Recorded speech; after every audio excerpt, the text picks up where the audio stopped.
On reprend donc sur le chapitre 5 à 6. On va aller un petit peu plus vite, hein, donc sur ces deux chapitres. Ah, et le chapitre 7, j'aimerais pouvoir faire le chapitre 7 aussi, avant donc de clôturer ce soir. Donc chapitre 5 et 6, l'immoralité dans l'Église. Euh, donc c'est une section qui s'ouvre encore sur un problème, hein, que Paul euh, a entendu parler donc, dans cette Église. Et on a deux types de, de- de soucis.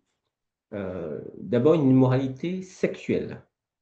Il y a un cas d'inceste qui qui existe, donc on entend dire partout qu'il y a de la fornication parmi vous, donc il y a déjà un problème global, immoralité sexuelle, mais une fornication telle qu'elle n'existe même pas même parmi les nations, de sorte que quelqu'un aurait donc la femme de son père, sa belle-mère. À cette situation s'ajoute l'inaction, hein, de l'Église, hein, un laxisme moral. Et l'apôtre leur dit, vous êtes enflés d'orgueil et vous n'avez pas plutôt mené deuil afin que celui qui a commis cette action fût ôté du milieu de vous. Voilà une sorte de, de sensibilité à l'impureté qui est au point mort, on dirait qu'ils sont anesthésiés. À cette situation, on peut noter donc la fréquentation aussi de prostituées qui est rappelée, indiquée dans le chapitre 6. Ne savez-vous pas que vos corps sont des membres de Christ? Prendrais-je donc les membres de Christ pour en faire les membres d'une prostituée? Voilà ce qu'il y avait comme situation. Donc ça, c'est la partie fornication, hein, débauche, impudicité, et il y avait aussi une sorte d'immoralité relationnelle. Il y avait des procès entre les frères. Quelqu'un de vous, lorsqu'il a une affaire avec un autre, ose-t-il entrer en procès devant les injustes et non devant les saints? Un frère entre en procès avec un frère, et cela devant les incrédules. C'est donc de toute manière déjà une faute en vous que vous ayez des procès entre vous. Donc des procès entre frères, visiblement sur des situations peut-être de la vie courante, mineure, mais dans un contexte quand même de tribunaux, qu'on sait de l'Antiquité, assez corrompus. Euh, donc ça fait quand même une situation et un témoignage qui est à la gloire de Dieu. D'où peuvent venir ces comportements? Bah, probablement des pratiques avant la conversion, donc sorte de difficulté à changer de comportement, ou bah, en fait, ça se passait comme ça. Donc une sorte de conformité aux mœurs de la société environnante. Forcément, je pense que les deux causes sont vraies en même temps. Conformité, donc, on ne voit pas où est le problème, parce que bah, la société autour fonctionnait comme ça. Et alors, on peut interpréter du coup quelques versets comme des slogans que les Corinthiens euh, utilisaient. Toutes choses me sont permises, tout m'est permis. Euh, les aliments sont pour le ventre et le ventre pour les aliments. Donc, c'est des phrases que Paul reprend en les corrigeant. Euh, Par exemple, toutes choses me sont permises, mais toutes ne sont pas utiles. On ne peut pas vraiment, j'ai mis point d'interrogation, hein, on ne peut pas le démontrer mordicus que c'était vraiment des phrases de la société reprises par les Corinthiens que Paul a citées. En tout cas, on voit ici quand même une, un impact, hein, du monde sur la pratique sexuelle, et ce sont des sujets d'une actualité très forte. Euh, voilà, je ne vous fais pas de dessin. Euh, on voit que voilà, l'ennemi aime bien passer par ce point-là aussi pour nous corrompre. Quelle va être la réponse de Paul face donc à cette situation d'immoralité? La première réponse, c'est la discipline, la nécessité de la discipline dans l'Église. Il faut ôter le vieux levain, leur dit-il. Vous êtes enflés d'orgueil et vous n'êtes pas plutôt menés d'œil, on l'a dit tout à l'heure, afin que celui qui a commis cette action fût ôté du milieu de vous. Car pour moi, étant absent de corps, mais présent en esprit, j'ai déjà comme présent jugé, vous et moi, mon esprit étant assemblé avec la puissance de notre Seigneur Jésus-Christ, de livrer au nom de notre Seigneur Jésus-Christ celui qui a ainsi commis cette action. J'ai jugé, dis-je, de livrer un tel homme à Satan pour la destruction de la chair, afin que l'esprit soit sauvé dans la journée du Seigneur. Votre ventrine n'est pas bonne. Ne savez-vous pas qu'un peu de levain fait lever la pâte tout entière? Ôtez le vieux levain, afin que vous soyez une nouvelle pâte, comme vous êtes sans levain. Car aussi notre Pâque, Christ, a été sacrifié. C'est pourquoi célébrons la fête, non avec du vieux levain, ni avec du levain de malice et de méchanceté, mais avec des pains sans levain.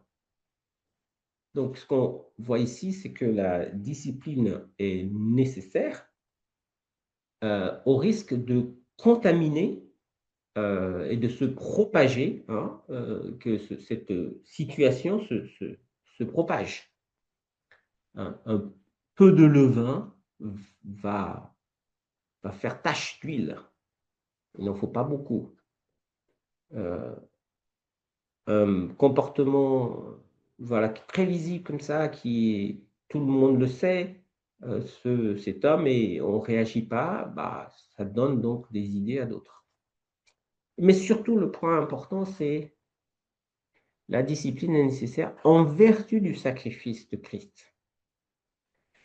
Ici, Paul donne donc l'image de Christ, notre Pâques, de l'image de Pâques. Alors, il y a deux idées donc qu'on peut comprendre qui viennent compléter l'image. En tout cas, l'image utilise deux idées. La première, c'est que l'idée d'être sans levain.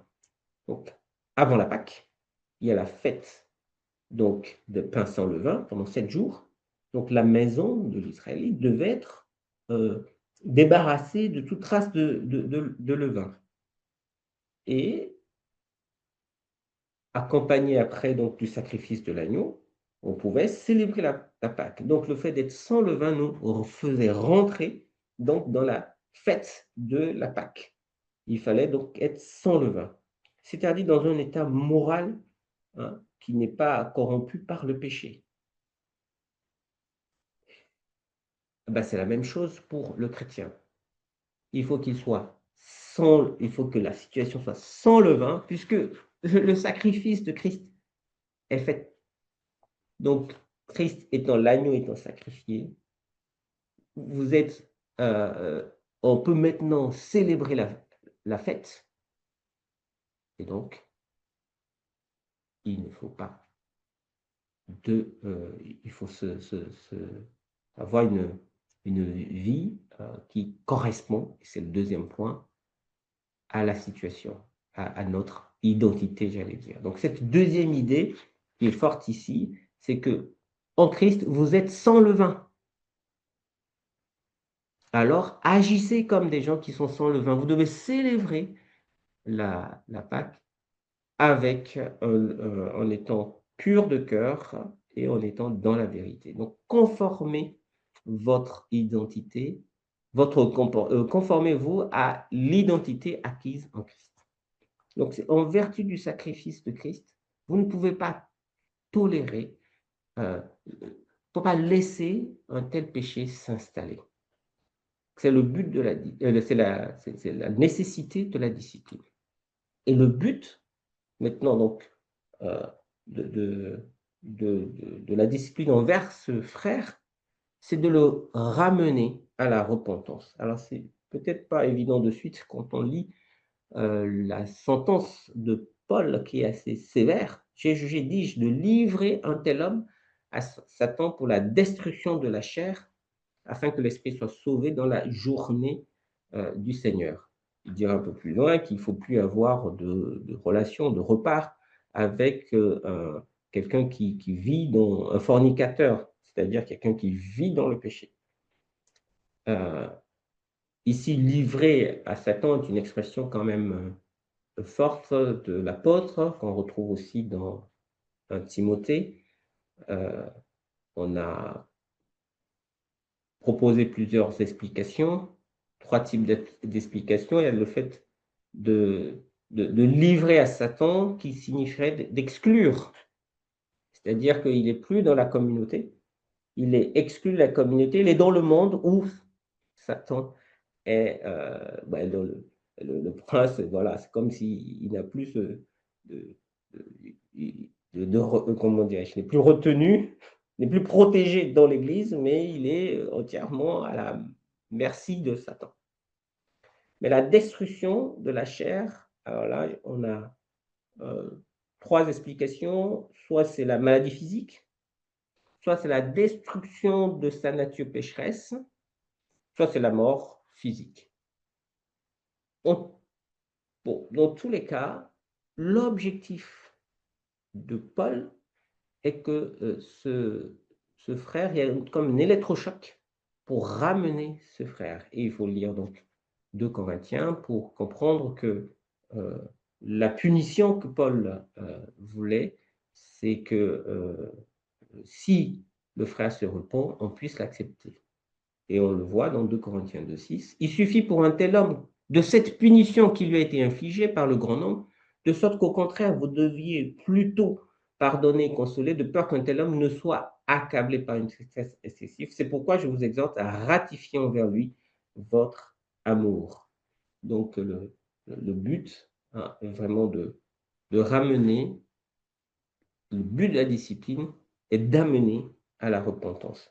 Mais si le cas est très grave, il n'y a pas de demi-mesure, comme le fait l'apôtre ici. Bien évidemment, c'est l'autorité de Paul, de l'apôtre, de pouvoir dire une telle chose, de livrer quelqu'un à Satan. Il ne nous est pas, on ne voit pas de recommandation de livrer quelqu'un à Satan. On voit plutôt de reprendre avec douceur, de chercher, d'avertir et de prendre de voir son frère avec amour et douceur. Voilà donc ce point important ici. On peut noter aussi que même Paul, en étant l'apôtre, il s'associe toute l'Église. C'est une démarche collective. Donc la discipline, je passe, alors il y aura peut-être des questions tout à l'heure, mais je passe assez vite sur ce point. Donc ça, c'est le chapitre 5. Le chapitre 6 apporte une autre réponse, à laquelle je vais insister plus, une autre approche importante pour faire face à ces comportements déviants qui ne correspondent pas en réalité à ce qu'on est en Christ. Et donc Paul va rappeler l'identité du chrétien. Et c'est comme si un clochard gagne au loto, il devient extrêmement riche et il continue, alors qu'il est millionnaire, il continue à mendier, il continue à vivre comme un clochard ayant oublié sa nouvelle situation. Et donc Paul nous rappelle ici rappelle aux Corinthiens leur nouvelle identité en Christ. Donc quelques caractéristiques qu'on va relever. La première, c'est le chrétien est héritier du royaume de Dieu. Il est propre à hériter, il est prêt. Et c'est à la fin de ce chapitre 6 où on parle des procès. Et il rappelle, il dit, ne savez-vous pas que les injustes n'hériteront point du royaume de Dieu? Ne vous y trompez pas, ni fornicateurs, ni idolâtres, ni adultères, ni efféminés, ni ceux qui abusent d'eux-mêmes avec des hommes, ni voleurs, ni avares, ni ivrognes, ni outrageux, ni ravisseurs, n'hériteront du royaume de Dieu. Donc il y a une liste de caractère de vie dans le péché, hein, c'est des caractères, c'est des gens qui sont là-dedans, qui montrent qu'ils sont adultères, ainsi de suite. Ils ne peuvent pas hériter du royaume de Dieu. Mais vous avez été lavés, vous avez été sanctifiés, vous avez été justifiés au nom du Seigneur Jésus et par l'Esprit de notre Dieu. Vous avez une autre identité.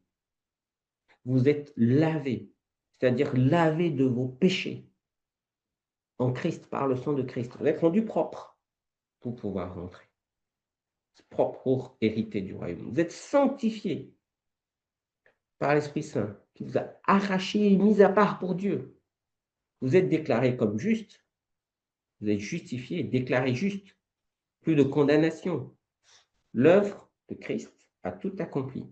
Donc voilà, votre position, c'est ça. Il n'y a plus de place pour la culpabilité, bien sûr.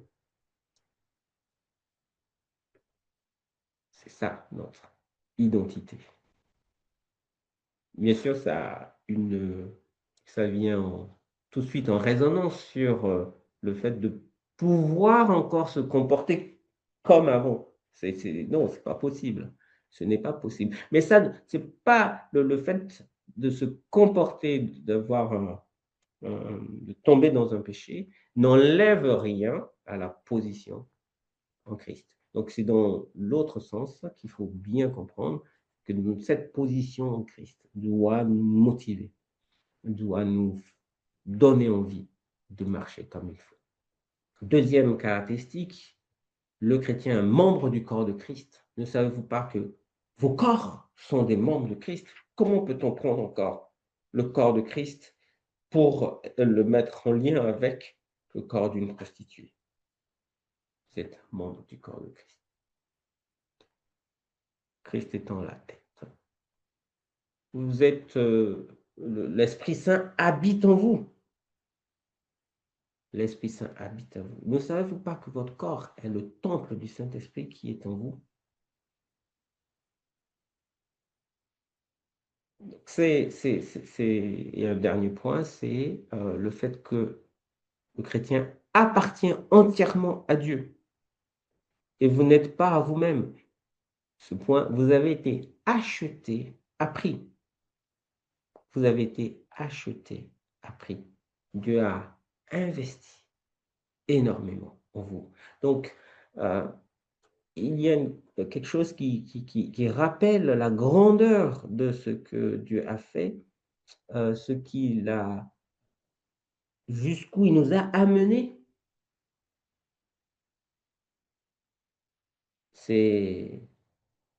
Donc, il est impensable de commettre encore certaines choses. Et donc, on doit être repris. C'est ce que l'apôtre leur dit. Vous devez être repris, c'est pas possible. Euh, voilà, les ravages de choses sur l'immoralité sexuelle, on peut regarder de loin, mais j'ai appris que la pornographie est tellement présente dans le monde et pas que dans le monde, parmi les chrétiens aussi. Vous êtes le temple du Saint-Esprit. Donc, c'est le deuxième point. Cette identité du chrétien l'oblige. Et donc, l'oblige à être modéré et doux. Donc, dans le cadre du procès, Paul le dit, mais pourquoi ne souffrez-vous pas plutôt de quelque injustice? Pourquoi ne vous laissez pas plutôt dépouiller? Soyez doux, modérés. Et cela nous fait penser au Seigneur lui-même, à ce l'apôtre Pierre dit du Seigneur dans 1 Pierre 2. Celui qu'on outrageait et qui ne répondait pas.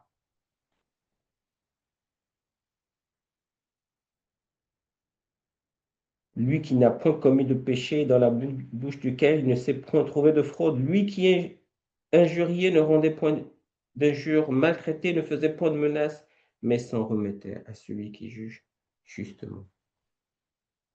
Que votre douceur soit connue de tous les hommes. Ça, c'est Philippiens. Et deuxième aspect ici, c'est de vivre dans la sainteté, de fuir la fornication. Quelque péché que l'homme commette, il est hors du corps, mais le fornicateur pêche contre son propre corps. Et on voit dans cette partie, hein, surtout dans le chapitre 6, comment l'apôtre veut ramener les chrétiens de Corinthe à réaliser ce qu'ils sont en Christ. Et plus nous réalisons euh, combien nous avons d'abord un prix pour Dieu, il nous a rachetés à prix, que nous réalisons tout ce qu'il a fait pour nous euh, et qui nous a rendus propres. Il nous a, voilà, tout, on est lavé, on est justifié. On a envie de lui rendre gloire. C'est la fin du chapitre, hein, de lui rendre gloire. Envie de lui rendre gloire. Alors, on est des fois un peu oublieux. Et il y a une expression qui revient souvent, c'est ne savez-vous pas, ne savez-vous pas, ne savez-vous pas. Et sur les 10 fois cette expression est utilisée dans toute l'épître, il y en a, je crois, 7 fois, c'est utilisé dans ces deux chapitres, les chapitres 5 et 6. Ne savez-vous pas, ne savez-vous pas, 7 fois, l'apôtre veut remettre dans notre mémoire notre position en Christ. Ça, c'est chapitre 5 et 6. On va regarder maintenant le chapitre 7. Comme promis, je vais un peu plus vite. Chapitre 7, les relations conjugales. Alors, on change donc de partie. On vient de terminer la partie sur les problèmes que Paul voulait traiter, hein, les problèmes qui lui sont venus.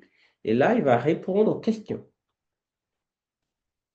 Et c'est ce qu'on lit, les questions des Corinthiens dans ce chapitre 1 commence par, Paul commence, pour ce qui concerne les choses dont vous m'avez écrit.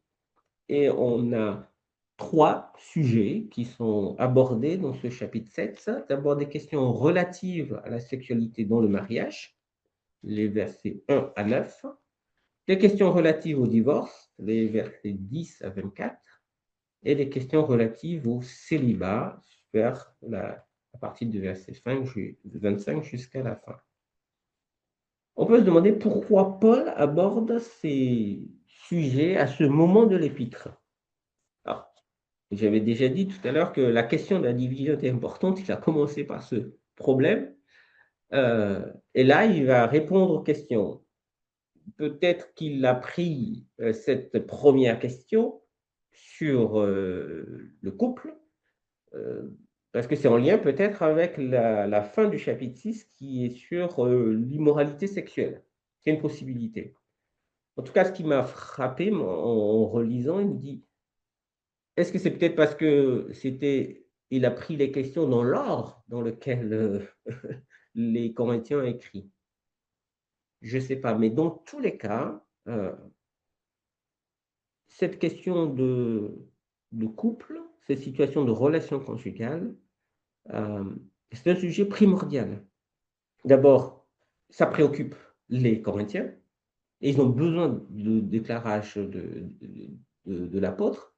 Comment vivre toutes ces relations de manière juste en tant que chrétien.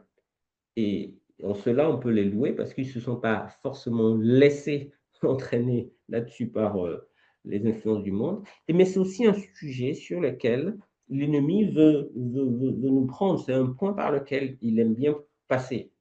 Hein. Des problèmes de couple, les questions de sexualité occupent une place importante dans la stratégie des jeunes. Et ça me fait penser que, comme ici Paul va donner un enseignement, on ne peut pas laisser le monde donner des enseignements sur ce sujet-là. Et on est toujours surpris, on pense que les jeunes savent, et plus ça va, plus je suis surpris par des réflexes qui ne correspondent pas du tout à la pensée de Dieu. Donc il y a une pédagogie importante de la répétition sur ces sujets qu'il ne faut pas négliger. Donc c'est un sujet très important pas facile. C'est un chapitre que j'ai trouvé difficile. Au-delà des versets difficiles, c'est un chapitre pas facile. Quelles sont les questions, donc l'autre interrogation qu'on peut avoir, quelles sont les questions que les Corinthiens ont posées?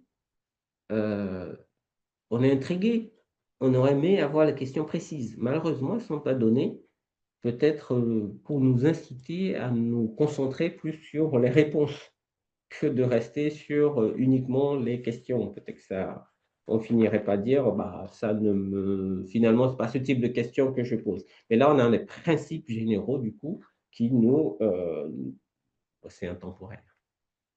Donc, on va les prendre un par un. Donc, il y a 3 réponses, en tout cas 3 exposés euh, sur la sexualité dans le mariage, le divorce et le célibat. Je vais passer assez rapidement et m'arrêter peut-être sur quelques points de compréhension s'il y a des difficultés. D'abord, la sexualité dans le mariage. On peut lire donc au verset 1. Donc, pour ce qui est des choses au sujet desquelles vous m'avez écrit, il est bon à l'homme de ne pas toucher de femme, mais à cause de la fornication, que chacun ait sa propre femme et que chaque femme ait son mari à elle. Que le mari rende à la femme ce qui lui est dû, et pareillement aussi la femme au mari. La femme ne dispose pas de son propre corps, mais le mari. Et pareillement aussi le mari ne dispose pas de son propre corps, mais la femme.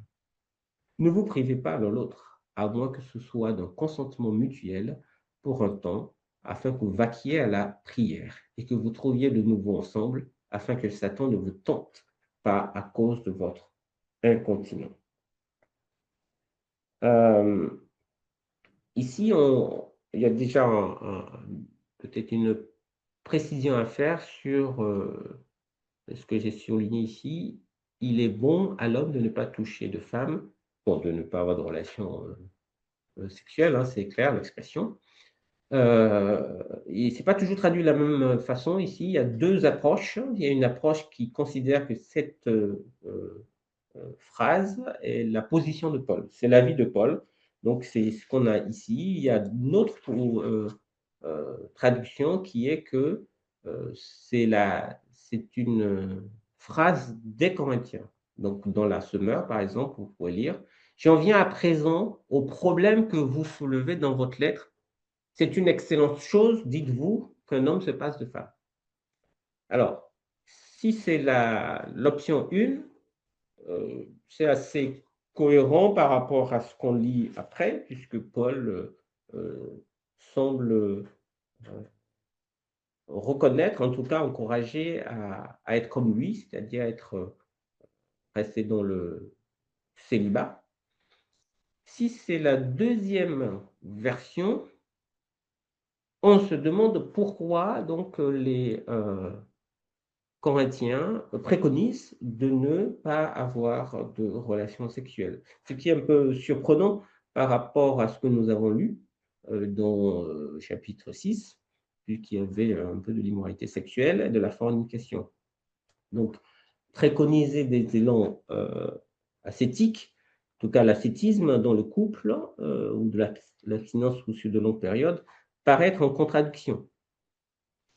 En tout cas, on peut comprendre que ça vient le fait que Paul leur dit: ne vous privez pas l'un l'autre. Alors, si c'est cette option, comment expliquer donc cette contradiction apparente, en tout cas, cette difficulté de concilier immoralité sexuelle au chapitre 6 et ascétisme au chapitre 7? Certains commentateurs ont avancé le fait que souvent, quand on choisit de s'abstenir, on finit par tomber dans la fornication. Bon, je vous présente un peu les 2 options, mais les enseignements de Paul ici sont valables et disons, passent au-delà de ces considérations pour être vrais dans quelles que soient les situations. Il nous rappelle que la sexualité est un devoir mutuel dans le couple. C'est un devoir mutuel dans le couple. Il nous rappelle qu'elle doit être vécue dans un équilibre parfait. pas de domination, qu'il est parfait entre l'homme et la femme. Et je note aussi que la sexualité ne doit pas être négligée dans le couple. Hein. On risque de tomber dans le piège de Satan. Le piège de Satan. Un bon piège. Ça, c'est le premier sujet, la sexualité dans le mariage. Le deuxième sujet, c'est le divorce. Donc ça, c'est les versets 10 à 16. Ah là là, on n'a pas non plus la question, mais la réponse est claire. Le divorce, le Seigneur n'autorise pas le divorce. Mais quant à ceux qui sont mariés, je leur enjoins, non pas moi, mais le Seigneur, que la femme ne soit pas séparée du mari. Et si elle est séparée, qu'elle demeure sans être mariée et qu'elle se réconcilie avec son mari et que le mari n'abandonne pas sa femme. Donc c'est donc Paul fait référence à un enseignement précis du Seigneur et on sait dans Matthieu que le Seigneur dit que il y a donc un cas d'exception, c'est la fornication. Hein, je vous dis que quiconque répudiera sa femme non pour cause de fornication. Matthieu 19 et Matthieu 5. Vient dans le traitement, dans la discussion de Paul, et visiblement lié à des questions des Corinthiens, c'est les situations de couples chrétiens incrédules. Est-ce qu'il faudrait finalement, c'était assez du coup courant dans l'époque, puisque un couple, on va dire, incrédule à la base, et il y en a un qui devient chrétien, faut-il se séparer donc du conjoint non chrétien. Je résume ici la pensée de l'apôtre en disant que c'est le même principe que ce qu'on a déjà, il a déjà dit, on va le lire quand même, mais quant aux autres, je dis, moi, non pas le Seigneur, si quelque frère a une femme incrédule, qu'elle veuille habiter avec lui, qu'il ne l'abandonne pas. Et si une femme a un mari incrédule et qu'ils veulent habiter avec elle, qu'elle n'abandonne pas son mari. Car le mari incrédule est sanctifié par la femme et la femme incrédule est sanctifiée par le frère, son mari. Puisque autrement vos enfants seraient impurs, mais maintenant ils sont saints. Mais si l'incrédule s'en va, qu'il s'en aille, le frère ou la sœur ne sont pas asservis en pareil cas, mais Dieu nous a appelés à marcher dans la paix.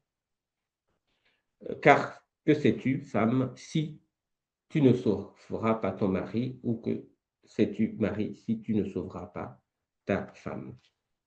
Donc, le fait que le chrétien, le conjoint incrédule, le conjoint soit incrédule ne justifie pas le divorce.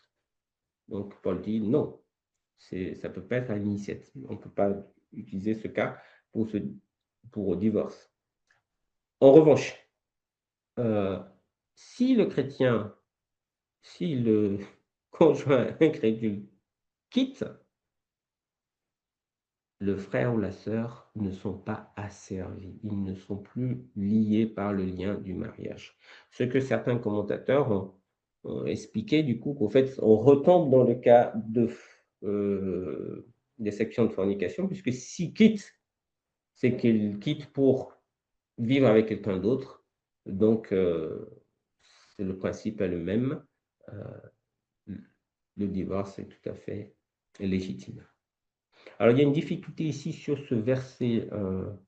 J'espère que j'avais été clair, parce que le temps passe, donc peut-être que je suis de moins en moins clair. Mais il y a une difficulté ici sur l'expression le mari incrédule est sanctifié par la femme et les enfants sont sanctifiés, sont saints. Comment comprendre ce verset 14? Plusieurs explications. En tout cas, une chose est sûre, ça ne peut pas prendre le sens de sanctifier, sauver, hein, mis à part. Sinon, ça veut dire que un conjoint incrédule devient automatiquement chrétien. Ah non. Ça ne veut pas non plus dire que le conjoint incrédule se convertirait plus facilement. Il n'y a rien que le soutien dans le texte.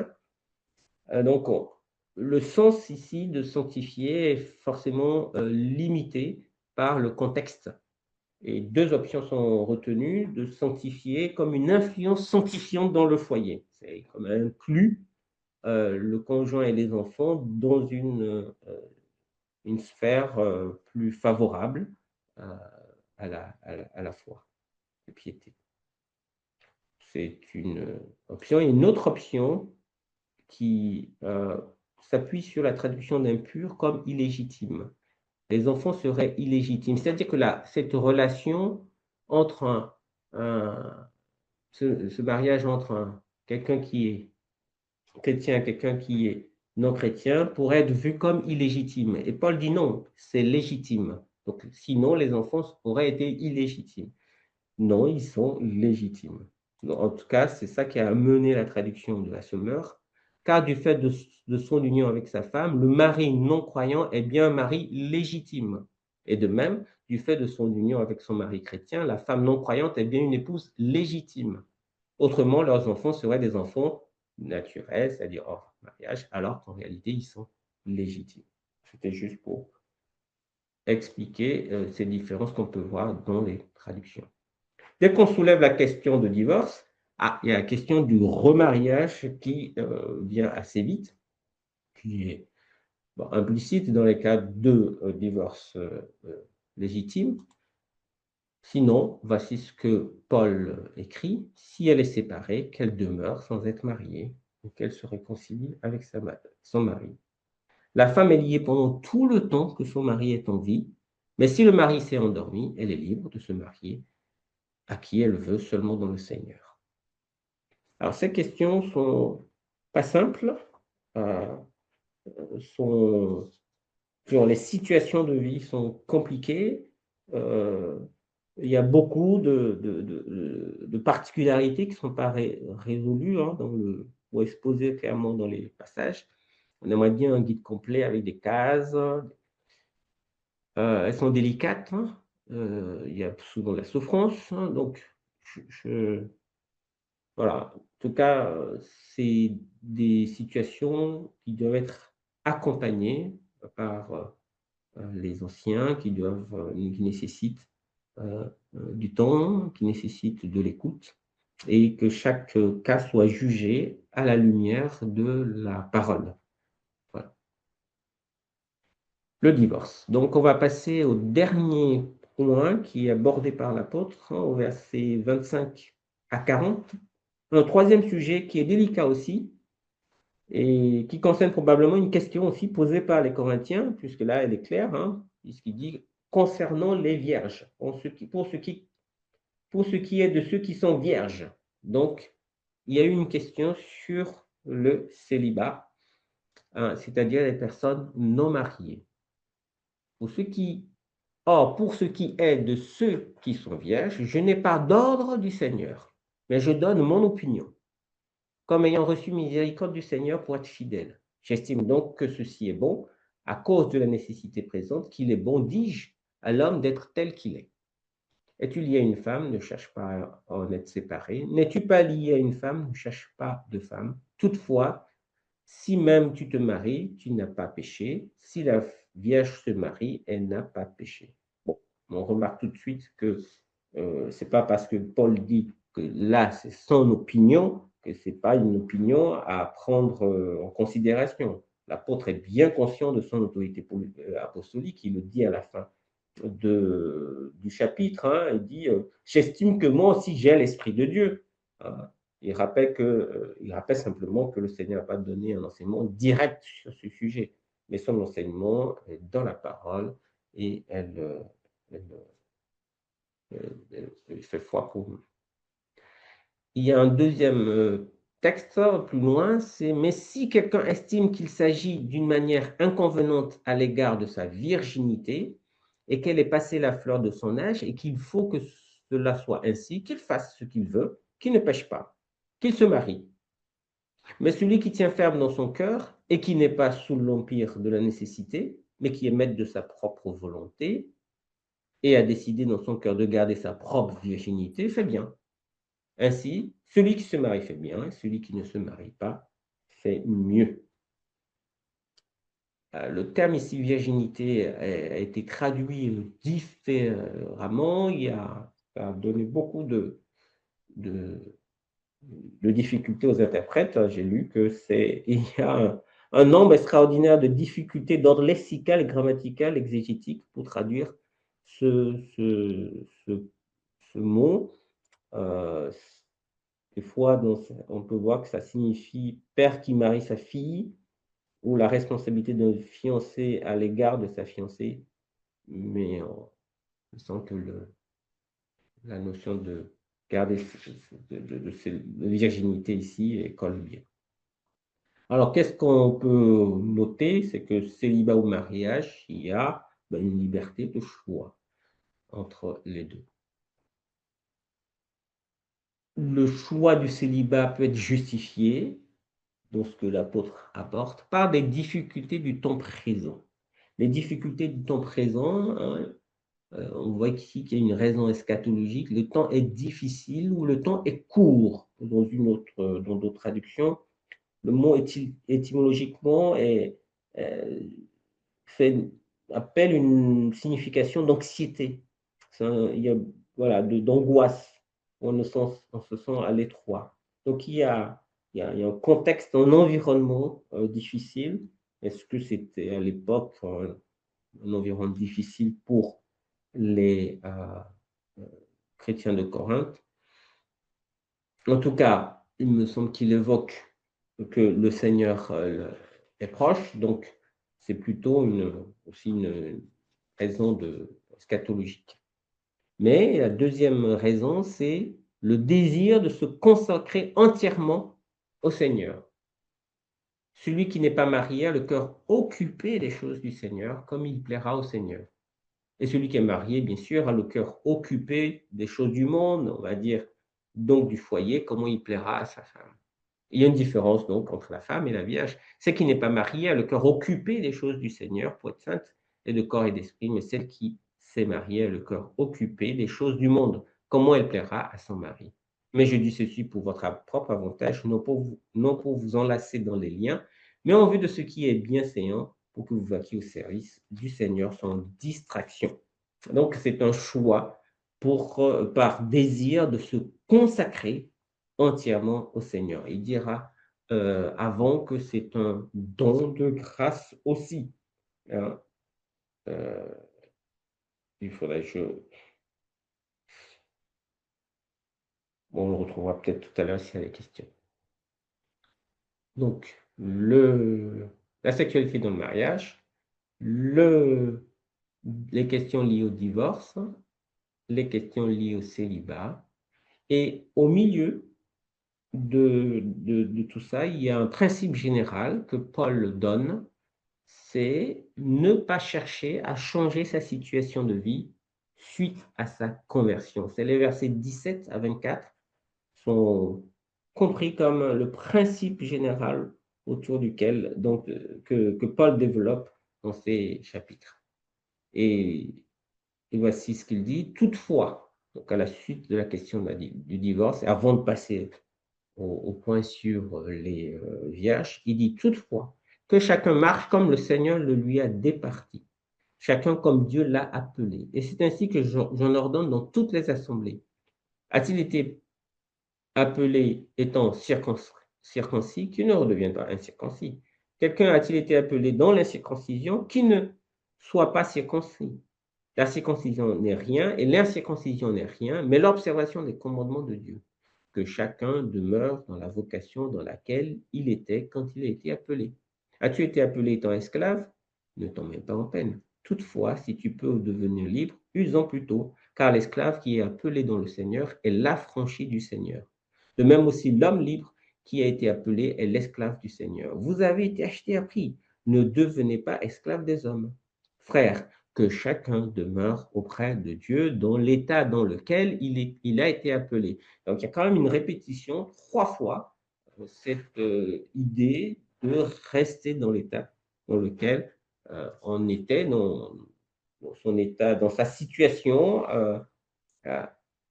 avant la conversion. Donc, les conditions diverses d'existence n'influent pas n'influe en rien sur l'appréciation de Dieu. Les statuts sociaux n'influent pas sur la relation qu'on a avec Dieu. On n'a pas besoin de changer de situation. Mais ça ne veut pas dire, parce que disons que c'est vrai pour toute situation, on va dire, moralement neutre, moralement acceptable. On pourrait sortir ces versets de leur contexte et l'appliquer à toute type de situation, à des choses qui nous sont en opposition avec l'enseignement de la parole, en disant: «OK, je reste dans la situation dans laquelle j'étais avant de me convertir».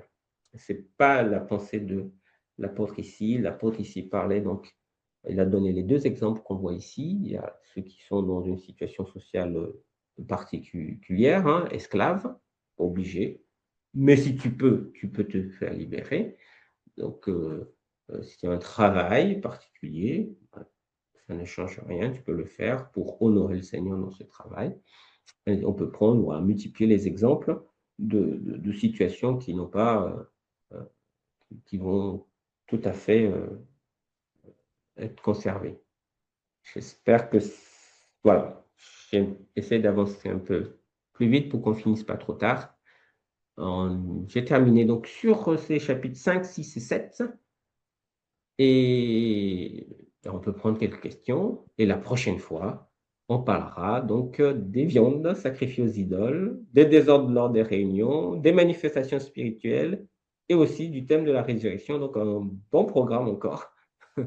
Je crois que c'est lundi, 4 mai. En tout cas, merci beaucoup de m'avoir écouté.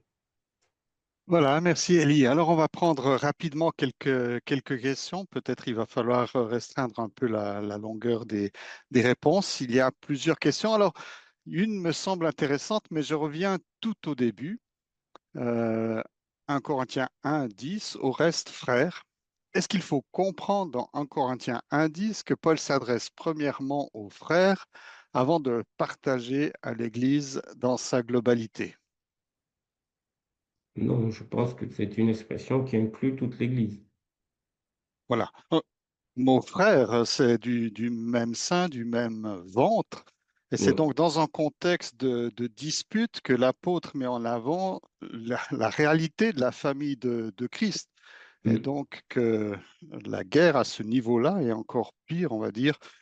Euh, c'est pas simplement vivre côte à côte, mais c'est vivre en, en famille.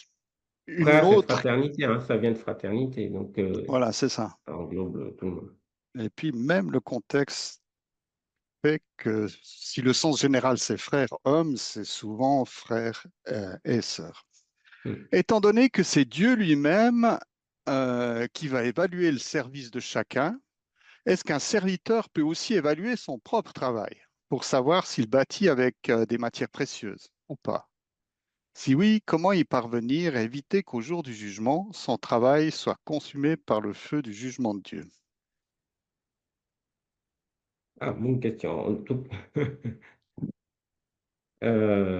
C'est intéressant parce que, pour qu'il est alors, la première réaction, c'est ce que Paul dit au chapitre 4. Il me semble qu'il s'en remet au Seigneur, qui lui juge toutes choses. Il me semble qu'il y a cette confiance et en revanche, on peut se poser la question de ce qu'on fait, hein. Et il est intéressant aussi d'avoir, j'ai oublié le terme, un un frère, quelqu'un, heu, on dit mentor, à qui une sorte de redevabilité qui peut nous éclairer, qui peut nous apporter un regard. Il me semble qu'on est toujours, c'est toujours mieux d'avoir un regard externe que de se limiter à son propre avis. Merci. C'est vrai, le jugement final revient à Dieu, mais l'auto-évaluation, d'ailleurs, c'est un verset d'un Corinthien que chacun considère euh, Exactement. comment il bâtit, donc quel est le fondement, quels sont les matériaux. C'est intéressant de dire aussi le regard de l'autre est important, dans le sens que je bâtis pas pour séduire l'autre, pour illuminer son regard, euh, mais un regard d'un frère, d'une sœur équilibrée peut vraiment nous mettre en garde de bien des choses. Mm. Une autre question, parce qu'on a parlé d'alimentation, parlé de sexualité, et c'est vrai que une grande partie de ceux qui nous écoutent ce soir vivent dans des pays où il y a peut-être des tabous alimentaires ou des pratiques de mariage par rapt, ou enfin, il y a toutes sortes de choses culturelles. Et donc, à quel moment une adaptation culturelle cesse d'être neutre et devient-elle une désobéissance à Dieu? Et c'est vrai que dans la question de l'alimentation de notre famille, peut-être même des interdits ou des pratiques, enfin dans la manière de vivre sa sexualité, même dans le couple, peut-être que la culture nous transmet beaucoup de choses. Alors, est-ce qu'il y a un danger?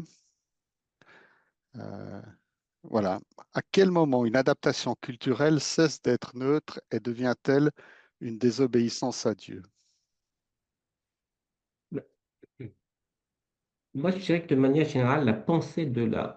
On est sur la sexualité ou sur la nourriture? Sur la sexualité, la pensée ici non, quand même, c'est beau hein, ce que Paul dit. Hein. Euh, il y a réciprocité, il y a même niveau pour les deux, il n'y a pas de domination. Il me semble que le respect, tout ça, quand on va à l'encontre de ces choses, alors je ne sais pas de quelle situation culturelle précise, mais si si ça encourage des comportements qui clairement ne vont pas dans ses pensées, il me semble que c'est difficile. Je sais pas ce que tu en penses, mais après, il y a des situations. Voilà, chaque cas est Oui. particulier, hein, mais. Bon, dans une grande partie de la... Enfin, il y a des choses sages qui nous sont transmises par la Hmm, culture, mais maintenant, il faut aussi un regard éclairé, puis toujours se poser quelques questions. Est-ce que ça contrevient à la vérité biblique? Alors, ça semble une évidence, mais c'est vraiment une question à se poser. Est-ce que ça implique un péché? Alors, ça ressemble beaucoup à la première question, mais est-ce qu'il y a une transgression de la volonté de Dieu? Je sais pas. Est-ce qu'il y a un conflit de loyauté? Est-ce que ça rivalise oui, avec ma fidélité à Christ? Est-ce que c'est plus important? On peut vivre dans des sociétés où on est plus redevable à la famille qu'au Seigneur. Est-ce que... hmm, Et puis peut-être encore une dernière chose, la liste est certainement longue, mais est-ce que, est-ce que ça nuit spirituellement aux autres? De exactement. toutes Ouais. sortes de manières. Donc, je pense qu'il y Est-ce a que beaucoup de... ça sublime disons, est-ce que ça va à l'encontre de l'appel à l'amour? Il me semble que Merci. auquel on est appelé. Il y a des choses qui. Une question, alors maintenant on en vient sur la question du mariage. Selon le passage en Corinthiens 7, 10 à 16, comment doit-on l'interpréter pour un homme divorcé? C'est-à-dire, est-ce que ce qu'on dit pour la femme, est-ce que c'est valable pour l'homme? C'est comme ça que je comprends cette question qui nous est posée. Est-ce qu'il y a Ah, une symétrie? oui, il y a une parfaite symétrie sur les deux. Ce qui est écrit ici pour la femme est valable pour l'homme, pour moi. Et, je ne vois pas en quoi ce serait pas valable pour l'homme. Il est dit, oui, parce qu'il y a la parenthèse, euh, si elle est séparée, qu'elle demeure sans être mariée. Bah, lorsque le Seigneur, euh, je pense au divorce, c'est, j'essaie de, c'est valable pour les deux. Voilà, il me semble aussi que le mariage est censé durer, que ce soit pour Donc, l'homme et pour la femme. C'est ça le plan. le plan de Dieu et que la séparation n'est jamais encouragée. Alors, il me semble que là, on ne traite pas vraiment de l'adultère, on parle d'autres causes. Euh, oui, je ne sais Oui, pas, non, non. oui, Oui, oui, termine, mais au fait, ce qui peut, en tout cas, quand les commentateurs peuvent l'expliquer, pourquoi il parlait spécifiquement des femmes, c'est qu'elles ont besoin aussi des fois de soutien oui, financier. Du coup, voilà, il y a ce besoin aussi de se remarier facilement, rapidement. d'accord. Et il y a la question suivante, est euh, assez sérieuse. Doit-on rester avec un mari incrédule quand on subit des violences conjugales? Et donc, comment est-ce que, quels seraient tes conseils à ce niveau-là? Ça, c'est très, très important. Et je pense que ça, c'est... Bon, ça fait partie de ce que je voulais dire à la fin. C'est il y a des situations de vie qu'on on peut pas balayer rapidement comme ça. Et il me semble que il faut beaucoup de sagesse, il faut beaucoup de... on peut pas dire là, comme ça, une réponse. Je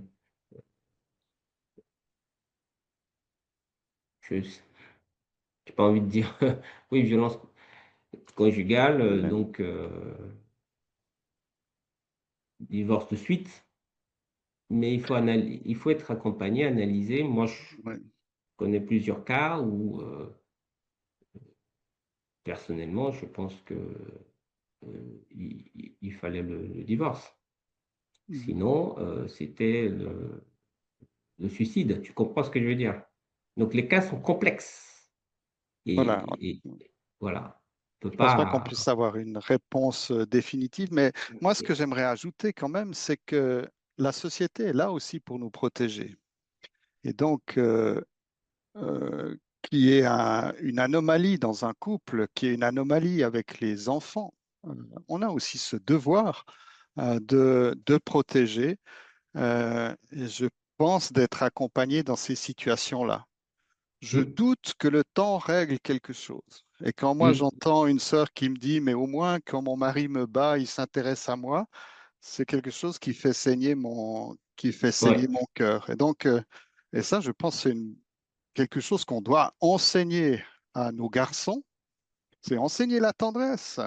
Le livre, le Cantique des Cantiques, on peut le voir d'une manière très symbolique et c'est très beau, mais c'est aussi un livre qui nous parle de tendresse, d'amour euh, dans le couple. Et ça, alors c'est peut-être pas de cette manière-là qu'on le prêche dans nos églises, mais on doit enseigner cela. Et il y a des gestes qui ne sont pas autorisés dans la famille. Mais euh, alors, attends, il y a quand même plusieurs questions qui surgissent là. Ah, Euh, J'aime bien cette question-là. Le mariage est-il une solution spirituelle ou simplement un remède contre l'immoralité? Ah, par rapport au fait que Paul dit, s'il ne peut pas se tenir, Oui, probablement. voilà, que le mariage reste quand même ce que la Bible s'ouvre sur un mariage, non? J'ai pas compris. Je dis, la Bible s'ouvre sur un mariage. La Bible s'ouvre sur un mariage, le plan de Et Dieu. Voilà. c'est pas conçu pour régler un problème. Est-ce que même la question du mariage n'est pas reprise par Dieu pour nous faire comprendre des vérités Exactement. spirituelles plus Mm. grandes? Donc, non, je pense que le plan de Dieu dépasse. euh, Qu'est-ce qu'il faut Il y dire? a une, Euh, le mariage, disons, il y a une réponse à une question particulière ici des Corinthiens qu'on ne peut pas ériger en premier point. C'est-à-dire que c'est pas, comme il dit, si tu peux. Le premier point, on le voit quand même dès le départ. Le mariage, comment Dieu l'institue, ce que le Seigneur fait, voilà. et voilà, il me semble que le mariage n'est pas non plus que, je ne sais pas comment dire les choses, euh, Il y a différents contextes, mais n'est pas que rapport sexuel. Il y a une dimension du mariage, naturellement, qui dépasse cela et qui est naturellement très beau pour Dieu. Une question qui vient de Brazzaville. Alors, frère Daudin, te remercie euh, pour la clarté, la profondeur. Et puis, il pose une question un peu générale. Je voudrais savoir s'il serait possible d'obtenir cet exposé aussi en format PDF. C'est une question qui est revenue plusieurs fois, c'est pour ça que je la prends. On est un peu en dehors du texte. Et en principe, si tu es d'accord, tous ceux qui se sont connectés et qui ont laissé leur vraie adresse mail pour se connecter reçoivent un PDF, donc un support de de cette présentation. Et donc, après cette première séance, donc dans quelques jours, si tu m'envoies le PDF de tes slides, eh ben, je les transmettrai à tous ceux qui se sont connectés. Il reste deux questions et puis après, en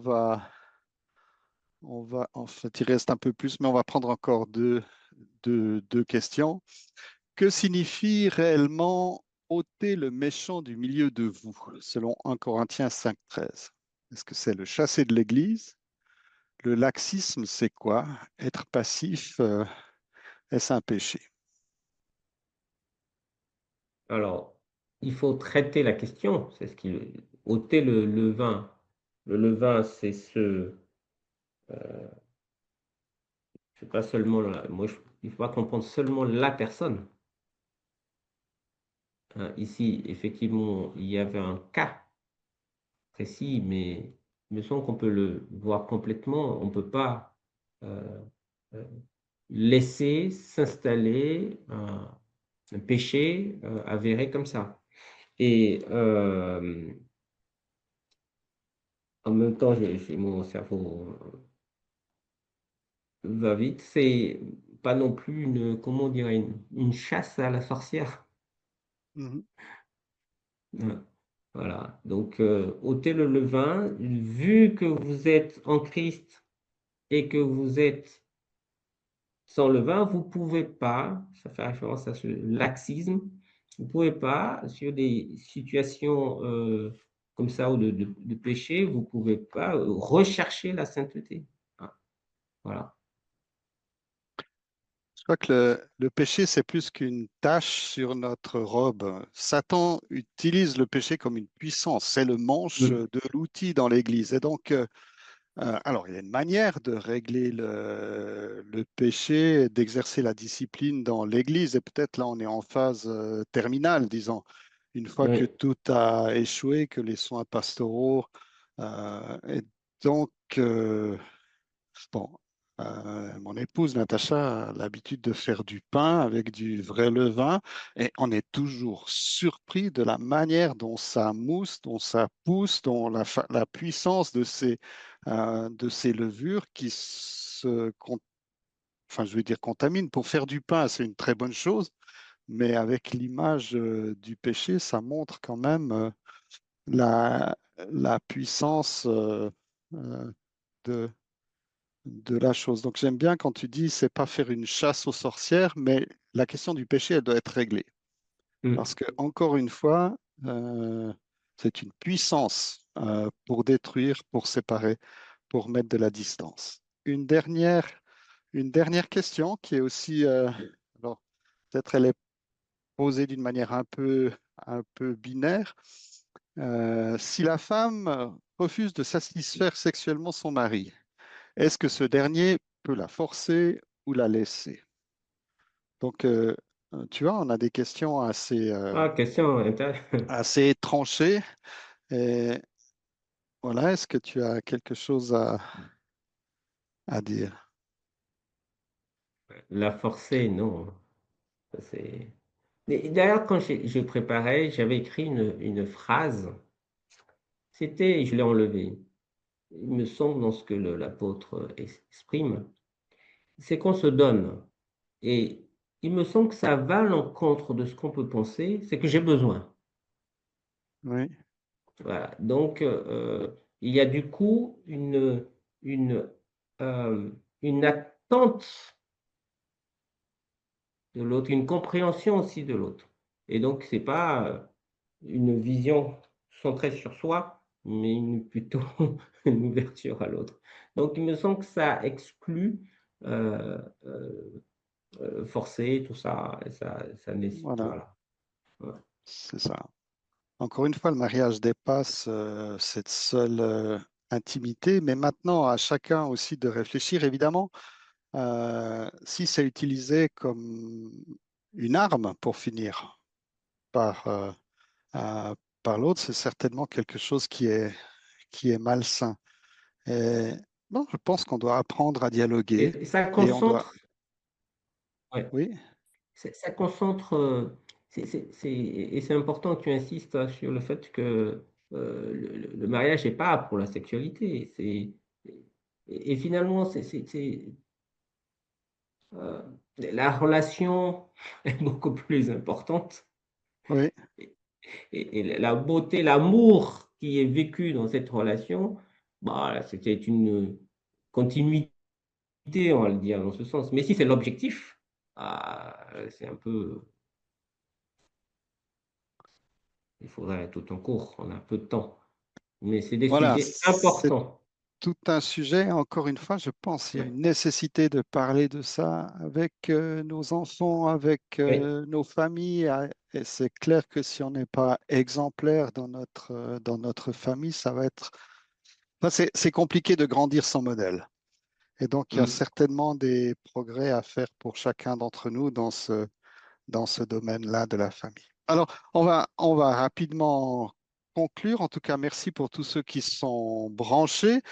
Et c'est quelque chose qui nous réjouit beaucoup, ce désir de découvrir la pensée de Dieu. Soyez bénis en bénédiction, puis que Dieu bénisse sa parole dans vos cœurs. Merci, Élie, et puis à très bientôt, Dieu à voulant. bientôt, bonsoir tout le monde.